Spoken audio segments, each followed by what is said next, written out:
আসসালামু আলাইকুম ওয়া রাহমাতুল্লাহ। আজকে আমাদের আলোচ্য বিষয় হলো যে মুক্তাদি ইমামের পিছনে সূরা ফাতিহা বা কিরাত পড়বে কি পড়বে না। এই বিষয় নিয়ে দালিক পর্যালোচনা আপনাদের সামনে করব ইনশাআল্লাহ তাআলা। সর্বপ্রথম আমরা যে কুরআনুল কারীমের আয়াত দ্বারা প্রমাণ করব যে ইমামের পিছনে মুক্তাদি সূরা ফাতিহা পড়বে না। আল্লাহ পাক রব্বুল আলামিন কুরআনুল কারীমের সূরাতুল আরাফের 204 নম্বর আয়াতের মধ্যে বলতেছেন, ওয়া ইযা কুরিআল কুরআনু ফাসতামিউ লাহু ওয়া আনসিতু লাআল্লাকুম তুরহামুন।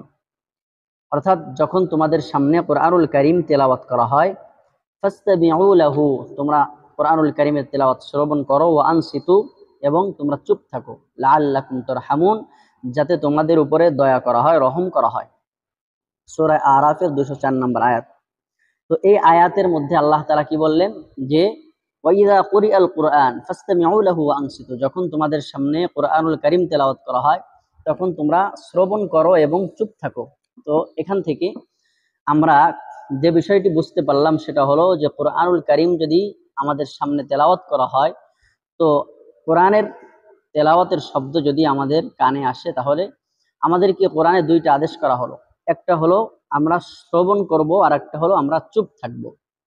তো এখন এই আয়াতটা হলো আম, অর্থাৎ এটাকে খাস করা হয় নাই যে এটা কি নামাজের বাহিরে না নামাজের ভিতরে, এই ধরনের কোনো খাস করা হয় নাই। সুতরাং এজন্য উসুলে ফিকহের পরিভাষায় যেহেতু এই আয়াতের হুকুমটা আম ভাবে করা হয়েছে, এটা লফজান আম এবং মানান সব দিক দিয়ে এটাকে আম করা হয়েছে, সুতরাং এজন্য এই কোরআনুল কারীম তেলাওয়াতের শ্রবণটা আমার কানে চাই নামাজের ভিতরে আসুক অথবা নামাজের বাহিরে আসুক, উভয় অবস্থাতেই। আমি যদি নামাজের বাহিরেও কোরআনুল কারীম তেলাওয়াত শুনি তাহলে আমার জন্য শোনা, মনোযোগ দিয়ে এবং চুপ থাকা এটা ওয়াজিব। নামাজের ভিতরে যদি আমি কোরআনুল কারীম তেলাওয়াত শুনি সেক্ষেত্রেও আমাকে শোনা এবং চুপ থাকা ওয়াজিব।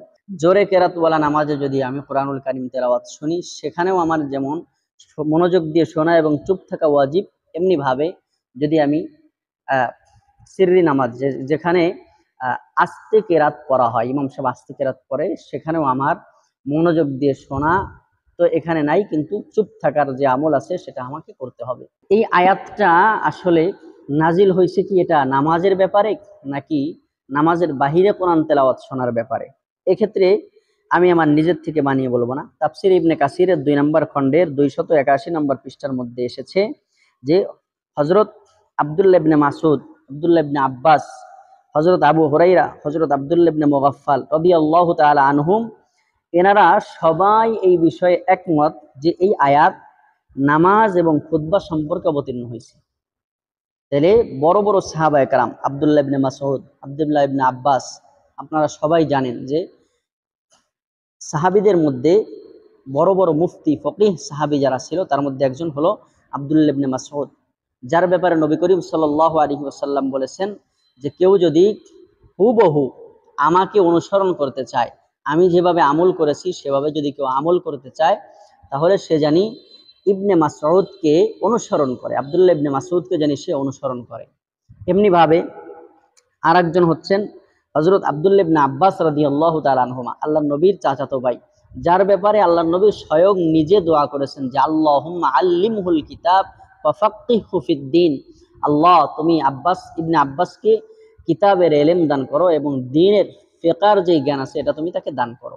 তো উনি, এরপর আবু হুরায়রা, যিনি তো এই উম্মতের মধ্যে সবচেয়ে বড় মুহাদ্দিস, সাহাবায়ে কেরামের মধ্যে সবচেয়ে বেশি হাদিস বর্ণনা করেছেন এই আবু হুরায়রা, হযরত আব্দুল্লাহ ইবনে মুগাফফাল রাদিয়াল্লাহু আনহুম আজমাইন, এনারা সকলেই একমত যে এই আয়াতটা নাজিল হয়েছে নামাজের ব্যাপারে এবং খুতবার ব্যাপারে। অর্থাৎ নামাজের মধ্যে যদি ইমাম সাহেব কোরআনুল কারীম তেলাওয়াত করে তখন ইমামের কোরআন তেলাওয়াতকে তোমরা মনোযোগ দিয়ে শোনো এবং চুপ থাকো।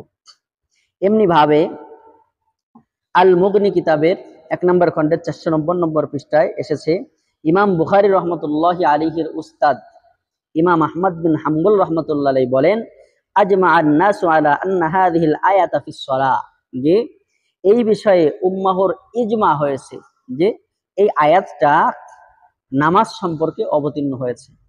এমনি ভাবে ইমাম জায়েদ ইবনে আসলাম রহমতুল্লাহ আলাইহি ও আবুল আলিয়া রহমতুল্লাহ আলাইহি বলেছেন, কানু ইয়াকরাউনা খালফাল ইমামি ফানাজালাত ওয়া ইযা কুরিআল কুরআনু ফাসতামিউ লাহু ওয়া আনসিতু লাআল্লাকুম তুরহামুন।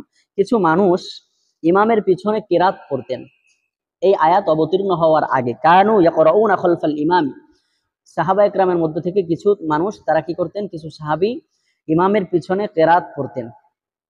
তো যখন ওয়াইদা কুরিআল কুরআনু ফাসতামিউ লাহু ওয়া আনসিতু লাআল্লাকুম তুরহামুন নাজিল হলো, তখন তারা এই আমল বাদ দিয়ে দিলেন, অর্থাৎ তখন থেকে তারা আর নামাজের মধ্যে ইমামের পিছনে কিরাত পড়লেন না।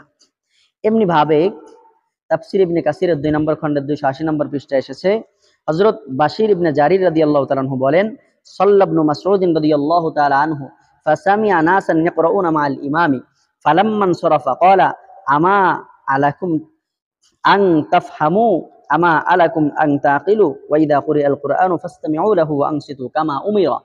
হযরতে জাবের রাদিয়াল্লাহু তাআলা আনহু বলেন, ইবনে মাসউদ রাদিয়াল্লাহু তাআলা আনহু একবার নামাজ পড়ালেন, তখন তিনি অনুভব করলেন, এটা বুঝতে পারলেন যে ফাসামি'a নাসান ইয়াকরাউনা মা'আল ইমাম, যে তার পিছনে অর্থাৎ ইমামের পিছনে কিছু মানুষ কিরাত পড়তেছে। তখন ইবনে মাসউদ রাদিয়াল্লাহু তাআলা ফালাম্মান সারাফা, যখন নামাজ শেষ করলেন, শেষ করে তিনি পিছনে ফিরলেন, তখন লোকদেরকে বললেন যে তোমাদের কি এখনো বুঝ আসে নাই, তোমাদের কি এখনো তোমরা কি বুঝবে না, বা এখনো কি তোমাদের জ্ঞান হয় নাই, যে অর্থাৎ তিনি বোঝাতে চাইছেন যে নামাজের মধ্যে ইমাম যখন কোরআন তেলাওয়াত করে তখন তোমরা চুপ থাকবে, এই আদেশ আল্লাহ কোরআনে করছেন। এই জন্য সাহাবায়ে কেরাম, তাবেঈন, মুফাসসিরিন ও মুহাদ্দিসিনদের বক্তব্য থেকে পরিষ্কার বোঝা যায় যে উপরোক্ত আয়াত এটা নামাজ সম্পর্কে অবতীর্ণ হয়েছে, অর্থাৎ যার ইমাম আছে, ইমামের পিছনে যদি কেউ নামাজ আদায়রত অবস্থায় থাকে তাহলে সে কি করবে, মনোযোগ দিয়ে শুনবে এবং চুপ থাকবে। এই আয়াতে এর থেকে 2টি আদেশ আমরা পেলাম, সেটা হলো 1 নম্বর মনোযোগ দিয়ে শোনার কথা, আর 2 নম্বর চুপ থাকার কথা। এখন আসেন, যদি ইমাম জোরে কেরাত পড়ে সেক্ষেত্রে তো 2টা আদেশই প্রযোজ্য, অর্থাৎ ইমাম যদি জোরে কেরাত পড়ে, যেমন মাগরিব, এশা, ফজর, এই 3 ওয়াক্তে যদি কেউ মুক্তাদি হয়, মুসল্লি হয়, তাহলে তার ক্ষেত্রে সে ইমামের কেরাত তো শুনতেছে, এই জন্য মনোযোগ দিয়ে শুনবে, 2 নম্বরে চুপও থাকবে। আর যদি কোনো ব্যক্তি ইমামের পিছনে নামাজ পড়তেছে, বাকি সিররি নামাজ যেমন আসর, জোহর, তাহলে সেক্ষেত্রে শুনতেছে না ঠিক, কিন্তু তার এটা তো নিশ্চিত যে সে ইমামের পিছনে ইমাম কিরাত পড়তেছে, এটা তো সে নিশ্চিত, জ্ঞান আছে, তো সেক্ষেত্রে সে কি করবে, ওয়া আনসিতু, সে চুপ থাকবে, এই আমলটা তার করতে হবে। যদি কোনো ব্যক্তি চিন্তা করে যে না এখন তো ইমাম আস্তে কেরাত পড়তেছে তাহলে আমিও পড়ি, সেক্ষেত্রে সে কোরআনের দ্বিতীয় যে আদেশটা সেটাও অমান্য করলো, অর্থাৎ ওয়া আনসিতু, চুপ থাকার কথা কোরআনে বলছে, এটা সে অমান্য করলো। এমনি ভাবে এটা হলো 1 নম্বর দলিল আমরা দিলাম কোরআনুল কারীম থেকে, যে ইমামের পিছনে মুক্তাদি কেরাত পড়বে না। ইনশাআল্লাহ আমাদের এই আলোচনা চলমান থাকবে, আমরা হাদিসের থেকেও এভাবে দলিল পেশ করব, ইজমায়ে উম্মতের থেকেও দলিল পেশ করব, যে যেই সমস্ত ভাইয়েরা হানাফি মাযহাব অথবা যারা ইমামের পিছনে কেরাত পড়েন না বা কেরাত পড়াকে ওয়াজিব মনে করেন না, তাদেরকে যারা কটাক্ষ করেন বা তাদের নামাজ হয় না যারা বলেন, তাদের বিষয়ে এর চাইতে বড় দলিল আর কি হতে পারে, আল্লাহর কোরআন থেকে আমি দেখালাম। ইনশাআল্লাহ আমাদের এই আলোচনা চলবে যে ইমামের পিছনে মুক্তাদির কেরাত পড়া লাগবে না, এটা কোরআন থেকে দিলাম। ইনশাআল্লাহ আমরা আগামী পর্ব থেকে ইনশাআল্লাহ হাদিস থেকে আলোচনা দেখাবো, দলিল দেখাবো। সম্মানিত দর্শক, যদি ভিডিওটি ভালো লাগে তাহলে আপনারা ভিডিওটি শেয়ার করে দিবেন, অন্য ভাই জানি উপকৃত হতে পারে। আর যদি ভালো লাগে তাহলে লাইক দিবেন, আর আপনার যে কোনো বিষয় জানার থাকলে কমেন্ট করে জানাবেন। যদি এখনো চ্যানেলটি সাবস্ক্রাইব করে না থাকেন, মেহেরবানি করে সাবস্ক্রাইব করবেন। আসসালামু আলাইকুম ওয়া রাহমাতুল্লাহ।